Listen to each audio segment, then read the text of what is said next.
Évidemment, c'est avec vous, cher Vincent, que nous allons commencer cette émission, parce que l'Ukraine a accepté hier une proposition des États-Unis pour un cessez-le-feu. J'imaginais simplement quelqu'un qui reviendrait, voilà, qui serait né au début du siècle et puis qui traverserait le temps comme Godefroy de Montmirail et qui viendrait hier et qui aurait regardé que c'est en Arabie Saoudite désormais qu'on discute de la paix du monde. La Nouvelle Europe. Oui, ce qu'avait dit Mohamed Ben Salman, la Nouvelle Europe. C'est intéressant de ce point de vue-là. Et on aurait vu l'Amérique qui fait l'intermédiaire entre la Russie et l'Ukraine. C'est étonnant quand même. Et en même temps, il ne serait pas si dépaysé que ça parce que on revient à un simple jeu de rapport de force comme il y en avait au XIXe siècle et avant. Ce n'est plus l'Amérique bienveillante qui assure la stabilité du monde. On est revenu à une période avant Yalta, et même avant la guerre de 14. Ah oui, c'est curieux. Bon. Mais bon, l'Arabie Saoudite, effectivement, joue un rôle pivot. Oui, c'est quand même que la France aurait pu jouer jadis, et que auquel l'Europe a renoncé. Que de modération dans cette analyse, on peut jeter un jour un peu plus. Éric Nolot. On a quand même vu donc les États-Unis imposer à l'Ukraine un deal de mafieux sous l'égide de l'Arabie Saoudite qui découpe ses opposants à la scie dans ses consulats et qui a des liens avérés, il me semble, documentés. Je suis complètement d'accord avec vous. Le monde est plein de malveillants. Voilà. Non mais après on peut dire tous les chemins mènent à Rome, tous les chemins mènent à la paix, même le cynisme, même l'immoralité. Mais enfin, je crois qu'il faut quand même nommer les choses. Un deal de mafieux sous l'égide d'un pays qui découpe ses opposants à la scie et qui a des liens avérés avec le djihadisme international. Non mais voilà. C'était un peu. Il a dit les choses telles que je ne les avais pas dites, bien sûr. Mais alors, vous devriez aller le dire. Attendez. La deuxième partie, on est d'accord sur les opposants, mais le deal de mafieux, vous validez ou pas? Non, pas du tout. Du moins, je vous invite à aller expliquer ça à tous les combattants qui sont en première ligne. Allez dans les tranchées dire que le cessez-le-feu qu'on espère est un deal de mafieux. Non, mais c'est pas mon propos. Vous verrez comment vous serez reçu. Et Vincent, c'est pas mon propos. Ah non, mais c'est très facile de dire ça depuis l'arrière, et même pas l'arrière. On est à Paris dans un Moi, studio. je souhaite que les combats s'arrêtent immédiatement. Mais moi, je souhaite l'amour universel aussi. Non, mais attendez. Pour ces gens dans les tranchées, je le souhaite immédiatement. En revanche, quelqu'un qui va voir les Ukrainiens en leur disant ou vous acceptez de nous donner accès à vos minerais, à vos terres rares, ou on couplette, c'est-à-dire que vous perdez la guerre, c'est un deal de mafieux. Non, mais l'affaire des terres rares vous illusionne. La réalité, elle n'est pas là. Il y a c'était la condition posée par les Américains. Mais non, mais attendez, on est dans un moment où les Américains ont réussi à obtenir, en leur tordant le bras dans le dos, ça j'en suis bien d'accord avec vous, à obtenir que les Ukrainiens changent d'attitude par rapport à la diplomatie. Quand M. Zelensky est rentré dans le bureau ovale, il a pratiquement tout de suite expliqué qu'il n'y avait pas de diplomatie possible avec la Russie, que jamais il ne parlerait à Poutine. Là-dessus, il en est revenu. On lui a expliqué que sans l'aide des Américains, sans l'argent des Européens, la guerre se terminait. Oui. Et qu'il serait vaincu, que ce serait une reddition, une capitulation. Et c'est lié au deal sur les terres rares, oui ou non? Attendez, il y a des gens qui savent ce que c'est qu'une négociation. Par exemple, vous avez un des principaux conseillers du gouvernement britannique qui s'est rendu à Kiev, qui est un homme qui a dealé jadis l'accord du Vendredi Saint avec l'IRA, qui a obtenu l'accord de le désarmement de l'ETA, les Basques, et cet homme est allé expliquer au principal conseiller de Zelensky, qui était hier à Jeddah, est allé lui expliquer comment il fallait faire pour négocier, pour dealer. Ils sont tombés d'accord sur un cessez-le-feu. Maintenant, la balle est dans le camp des Russes. Si jamais les Russes refusent, c'est eux qui seront incriminés. Donc, les Ukrainiens ont réussi à se débarrasser. Comment est-ce qu'on appelle ça, le schmilblick? C'est plus eux qui sont désormais. Ils ont refilé le Mistigri. Voilà, ils ont refilé le Mistigri. Voilà, le Mistigri doit d'ailleurs être. Je pense que Mistigri est un mot russe. Maintenant, mais maintenant c'est ton problème. C'est ça qui se passe dans le rapport de force. Maintenant, ça n'est plus le mien, c'est ton problème. Alors, est-ce qu'on voit le sujet quand même? Aucun des deux ne veut le Marine, ou est-ce que tout a été dit? On va voir le sujet quand même, si vous le voulez bien. Si vous me permettez, Éric, et je vous aime beaucoup, mais j'ai l'impression que vous avez une analyse un peu spectaculaire et extérieure de la situation par rapport à quelqu'un qui connaît peut-être mieux de l'intérieur les deals et les négociations qui se mettent en place. Mais j'entends ça parce que sur les plateaux, j'entends parfois ça. Parce qu'effectivement, il y a un côté effet de manche dans votre analyse. Mais j'ai peur. C'est tout à fait étranger, les effets de manche.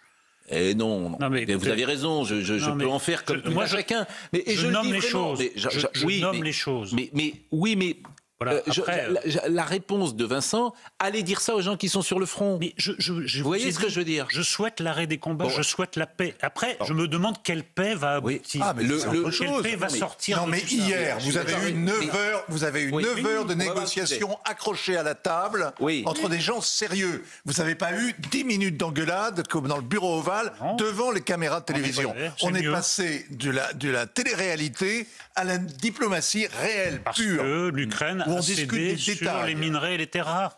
En fait, c'est la condition. Attendez, franchement, s'il y a un sujet qui est obscur, c'est bien celui-là. Les terres rares, ils sont du côté russe. Pour l'instant. Les terres rares sont voir le sujet. Dans le territoire russe. Condition... On n'y comprend rien. Ah bon? Plus vous creusez, c'est un peu comme les licences de Dieu, vous savez, quand vous la cherchez dans la science. Franchement... C'est vrai que je ne suis pas à ce niveau-là, vous avez raison. Non, mais au niveau métaphysique. Ne soyez pas moqueur, moi aussi, je peux jouer à ça. Méfiez-vous. Je ne vois pas ce que l'existence de Dieu vient faire avec les minerais rares. Mais bon. Sur les minerais et les métaux rares, ce qui est rare, c'est d'avoir une explication réellement convaincante. On n'y comprend rien. Écoutons Merci pour le votre sujet. expertise, Vincent. Plus vous creusez, moins vous comprenez, si vous voulez. Et demandez à des spécialistes, c'est ce qu'ils vous diront. Non. Mais si vous avez l'évidence en la matière, bravo. J'ai écouté des spécialistes qui ont très bien expliqué la chose. Allez à Jeddah, on vous paye un aller-retour. Ce que j'apprécie dans ce que dit Vincent, c'est qu'il n'est pas dans les effets de manche, précisément. Et j'entends des plateaux où les gens, je les soupçonne de rien connaître. Ou en tout cas de mal connaître. Moi, c'est un sujet que je laisse Vincent parler le matin. Parce que, évidemment, que c'est non, mais évidemment que son analyse... Ça fait combien de temps que vous êtes journaliste en politique étrangère? Ne me demandez pas ça. Non, mais c'est important de le dire. Ça fait trop longtemps. Non, mais ça fait combien de temps, Vincent? Pas d'effet de manche. Regardez, pas d'effet de manche, regardez. Ça fait plus de 40 ans. Bon, écoutez, je pense que votre expertise est meilleure que la mienne, voilà, parce que vous connaissez le terrain, vous connaissez plus près de 50 que de 40. Vous pouvez décrypter, vous êtes un professionnel. Non, mais je me suis fait enfler si souvent que désormais, il faudra vraiment se lever de bonne heure pour arriver à me faire avaler. Bonne tentative, bravo. Non, franchement. Bon, moi, j'aime plutôt dans tous les domaines les professionnels. Oui. Et puis quand les gens parlent de football, vous dit qu'ils se plantent tout le temps. Mais non, je ne m'entends pas tout le temps. Je me suis... Non, mais j'ai regardé le grand spectacle de la communication autour de la guerre. Il n'y a pas plus menteur que les gens qui font la guerre. Éric Nolot, vous êtes un spécialiste de la littérature. Oui. Vous êtes horripilé quand des gens parlent littérature et qui ne connaissent pas, parce que vous avez une expertise en ce domaine. Et pourquoi je suis là alors? Excusez-moi. Mais parce que vous êtes un remarquable commentateur. Vous savez, je me suis levé tôt ce matin, j'aurais préféré rester au lit avec mes chats et mes livres, ce que je comprends pas très bien. On parle de Marcel Pagnol. Je peux m'absenter en attendant qu'on parle littérature, si vous voulez. Il y a un auteur qui est invité, je reviens vers 10h. Mais pas du tout. Je mange un croissant. Vous êtes là, je vais vous dire pourquoi vous êtes là, parce que ce que vous dites, il y a beaucoup de gens qui... se reconnaissent dans ce que vous dites. Attendez, mais effectivement... On va pas passer l'heure et demie là-dessus, mais où était l'effet de manche dans ce que j'ai dit? Excusez-moi, la mise en perspective entre l'Arabie Saoudite, les minerais rares et le deal mafieux est un effet de manche. Non. Une réalité. Un mafieux qui va voir un commerçant qui lui dit écoutez, vous êtes menacé, je peux assurer votre protection. C'est exactement le langage américain. Il n'a pas pris l'assurance. D'ailleurs, on peut le justifier. C'est le grand pardon. On peut le justifier. Il n'a pas pris l'assurance. À Norbert Saada, que je salue. Norbert Saada, il est dans cette fameuse scène où Roger Hanin arrive et dit t'as pas pris l'assurance. Voilà. Les craignants ont pris l'assurance. Bon. Et on salue peut-être Alexandre Arcadi qui nous écoute également. Bon, je voudrais qu'on voit le sujet parce que là. Ici, personne ne parle de foot. On parle de Dieu, on parle du grand pardon, on parle de... Voilà, vous mélangez tout. Vous m'expliquez une nouvelle fois. Vous m'expliquez de confusion. Vous m'expliquez que j'ai rien à foutre là, je réagis. Mais arrêtez, vous êtes essentiel à cette émission. Allez, viens, on va aller Alors vous pouvez lancer le sujet. Comme chacun. On va aller prendre un café. Nous sommes comme le PSG, c'est une équipe. Ouais. Voilà, c'est pas les individualités qui comptent, c'est l'équipe. Enfin. Comprenez ça. Et moi, je suis Luis Enrique. Je voudrais qu'on écoute Noémie Hardy, qui a fait le sujet. 9 heures de discussion pour aboutir à une proposition de cessez-le-feu de 30 jours. L'Ukraine a accepté l'accord de paix proposé par les États-Unis. Cette rencontre s'est tenue quelques heures après la plus importante attaque de drone menée par Kiev en territoire russe. Je pense qu'il y a une grande différence entre la dernière visite que vous avez vue dans le bureau ovale et un cessez-le-feu total. L'Ukraine l'a accepté et j'espère que la Russie l'acceptera. Donald Trump a déclaré qu'il parlera à son homologue russe, sans doute dans la semaine. De son côté, Moscou n'a pas exclu des contacts avec des représentants des États-Unis pendant les prochains jours. Nous devons maintenant nous rendre en Russie et espérer que le président Poutine y consentira également. Si nous parvenons à convaincre la Russie de le faire, ce sera formidable. Si nous n'y parvenons pas, nous continuerons à avancer et des gens seront tués, beaucoup de gens. Lors de ces entretiens, Washington a annoncé en retour la levée immédiate de la suspension de l'aide militaire à Kiev. Il y a évidemment beaucoup de réactions. Je voulais vous faire écouter celle de Marine Le Pen d'abord, qui a ciblé la menace russe, mais qui a aussi parlé d'une autre menace. La menace principale aujourd'hui, c'est le terrorisme islamiste. Principale. La menace majeure auquel la France fait face. Ça ne veut pas dire qu'il n'y a pas de menace russe. Bien sûr qu'il y a une menace de la part, je l'ai dit d'ailleurs très clairement dans le Figaro, donc je pense que quelqu'un a dû lui faire une fiche, mais qu'il n'a pas dû lire l'article original, sûrement. C'est qu'il y a une menace à notre souveraineté par la Russie, par la Chine, par les États-Unis.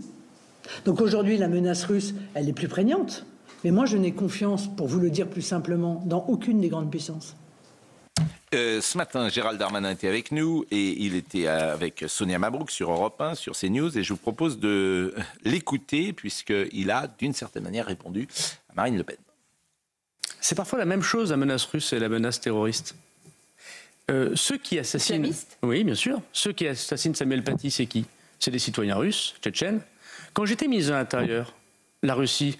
C'est des centaines de citoyens russes qu'elle ne veut pas reprendre. Je constate d'ailleurs que Mme Le Pen et M. Bardella n'attaquent jamais la Russie pour dire qu'ils ne reprennent pas leurs citoyens russes, tchétchènes, ingouches. Ceux qui passent à l'acte, en France, c'est aujourd'hui des Tchétchènes, des citoyens russes. C'est eux que nous surveillons en premier, d'ailleurs, d'après les services de la DGSI. C'est eux qui sont capables de faire des attentats d'ampleur. On en a déjoué en 2022 à Strasbourg. Et c'est eux qui ont assassiné Samuel Paty et Dominique Bernard. En fait, c'est pas exactement ça. C'est-à-dire que la menace russe... c'est pas la menace islamiste. Quand on parle de la menace russe, on parle de la menace de Vladimir Poutine sur l'Europe, sur Paris, sur sa volonté d'envahir la Moldavie, que sais-je. C'est deux menaces qui sont différentes. Alors, il fait un raccourci, ou en tout cas, il prend des éléments qui peuvent exister en Russie pour le rattacher à la menace islamiste. Mais c'est deux menaces différentes. C'est pas ça, en fait, c'est pas ce qu'elle dit, Marine Le Pen. C'est pas ce qu'elle dit. Non, mais c'est pas du fait de la Russie qui a 2 fois plus d'adeptes des frères musulmans en France aujourd'hui qu'en 2019. On a un peu l'impression de revenir aux pires heures du macartisme, avoir une 5e colonne russe partout sur le sol de France pour justifier des élans va-t-en-guerre. C'était la même logique quand il y a eu le Brexit. Joachim Le Floquimade. C'était la même logique quand Trump a été élu. Et on nous avait fait le coup également au moment de l'affaire Benalla. Alors évidemment qu'il y a une menace russe protéiforme. Il y a qu'à voir ce qui se passe en mer Noire, à Mayotte, en Nouvelle-Calédonie, en Afrique.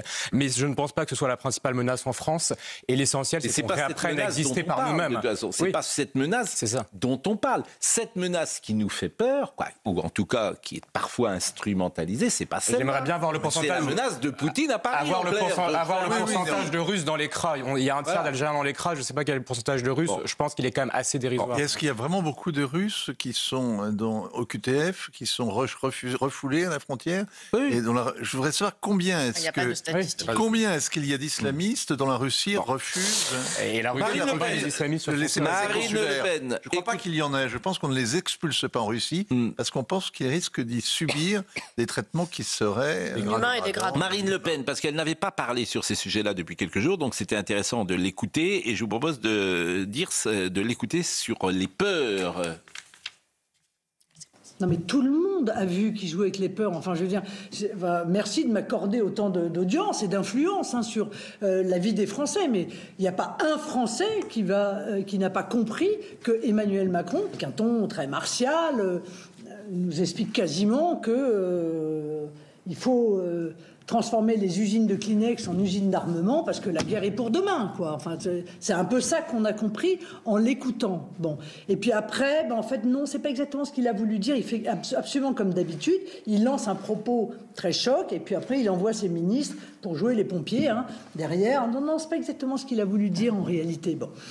Donc, il y a une partie de posture chez Emmanuel Macron. Ces choses-là nous dépassent, feignons d'en être les organisateurs. La réalité et le drame, en réalité, c'est que les États-Unis et la Russie sont en train de préparer la paix sans que les pays européens ne soient à la table. J'ai une pensée d'abord pour les salariés de Kleenex. Ils peuvent être inquiets peut-être. Mais ça fait 3 jours qu'on parle des peurs. Bon, on n'a rien à dire de nouveau. Elle a raison. Emmanuel Macron est factuellement absent de la table des discussions et c'est peut-être aussi ce qui explique le fait qu'il parle quasiment quotidiennement désormais pour essayer d'exister dans un sujet. Oui, mais alors si vous dites ça, vous êtes un antipatriote. Si vous dites ça, vous faites le jeu de l'extrême droite. Si vous dites ça, vous ne participez pas à l'effort national. Non, parce que parallèlement, je pense qu'il a raison. Et vous êtes même pro-russe. Tiens, voilà. Mais je pense que parallèlement, je crois qu'il a quand même raison d'alerter les Français sur le péril qui peut arriver. Donc effectivement, je suis dans une position nuancée. Il est quand même servi par les événements de manière incroyable, parce que vous le voyez hier, c'est vrai que l'Europe était absente de Jeddah, même pas Strapontin. On n'était même pas tenus au courant. Cela dit, les Ukrainiens ont demandé à ce qu'on participe au prochain round. Mais au même moment, vous aviez à Paris le président en train d'accueillir 34 chefs d'état-major des armées, donc la terre entière, tout l'OTAN, plus l'Australien, le Néo-Zélandais, etc. C'était extraordinaire. Et il était comme une sorte de chef de toutes les armées du monde, reçu à l'Élysée, au moment même où l'absence de l'Europe et la faiblesse de... Mais pourquoi vous dites qu'il est servi par les éléments Il est servi par l'image, en tout cas, la communication était... Non, mais c'est lui qui l'a initié. Pardon ? Il est servi par les aimants. C'est lui qui l'a initié, cette rencontre à l'Élysée. Non, il a profité d'un forum qui se réunit chaque année de stratégie et de défense à Paris pour convier les participants à venir le rencontrer à l'Élysée. Et pour quelqu'un qui s'occupe de communication, c'était bien joué. Mais le problème de la diplomatie, c'est que c'est pas de la télé-réalité. La diplomatie, c'est pas un spectacle. Quand c'est un spectacle, ben voilà, ça a mal tourné. C'est pour ça que Trump dit c'est la très bonne télé. C'est la très bonne télé, c'est la très mauvaise diplomatie. Alors là, il y aura discussion après. Est-ce que c'était orchestré ou pas ? Est-ce que c'était prémédité ou pas ? Parce qu'effectivement, c'est pas le Quai d'Orsay. Non, mais moi, j'y crois pas un instant. Vous regardez pendant 1 heure et vous regardez attentivement. Ça fait 50 et quelques minutes. Vous regardez attentivement ce qui s'est passé. C'est les 9 dernières minutes qui déraillent. Et quand vous regardez ce qui s'est passé, quand vous voyez l'attitude des uns et des autres, vous comprenez que c'est pas un traquenard, c'est pas un guet-apens. D'accord. Je voulais vous faire écouter Laurent Wauquiez qui hier était chez Cyril Hanouna et qui s'est exprimé sur Emmanuel Macron et la situation. Il y a quelque chose qui a été énormément reproché à Emmanuel Macron, c'est que beaucoup de Français disent on a l'impression qu'il donne plus d'intérêt à l'Europe qu'à la France. Est-ce que ça, c'est quelque chose que vous percevez ou pas ? Vous savez, moi, j'ai été ministre des Affaires européennes. Et il y a quelque chose qui m'a toujours frappé. Le chancelier allemand, quand il vient à Bruxelles, il défend les intérêts de l'Allemagne. Le président de la République français, quand il va à Bruxelles, il propose de sacrifier les intérêts de la France au bénéfice de l'Europe. Et quand on pose la question au chancelier allemand, ça avait été posé au dernier chancelier allemand, il disait bien sûr, moi, mon job, c'est de défendre les Allemands. Et nous, on a l'impression qu'on veut se débarrasser de la France au niveau de l'Europe. On va prendre un exemple très simple. En ce moment, on parle d'armée. Je ne suis pas pour une armée européenne, je n'y crois pas. Par contre, je suis pour un renforcement de la défense européenne dont l'armée française soit le pivot. Ça m'intéresse. Et nous, il faut qu'on reprenne l'habitude, parce que c'est quand même ça qu'on a vu avec le rapport de force de Trump. Il faut d'urgence que maintenant on réapprenne à défendre les intérêts de la France. Parce que c'est quand même ça qu'attendent les Français de notre part. Il dit la même chose qu'un diplomate britannique du XXe siècle, Christopher Soames, qui disait « Il faut toujours nommer un Français à la tête des institutions européennes, ce sont les seuls qui ne défendent pas les intérêts de leur pays. » Et en effet, beaucoup de Français ont le sentiment qu'on est en train de passer d'un assujettissement des États-Unis qu'on a construit depuis 40 ans à un assujettissement à Bruxelles.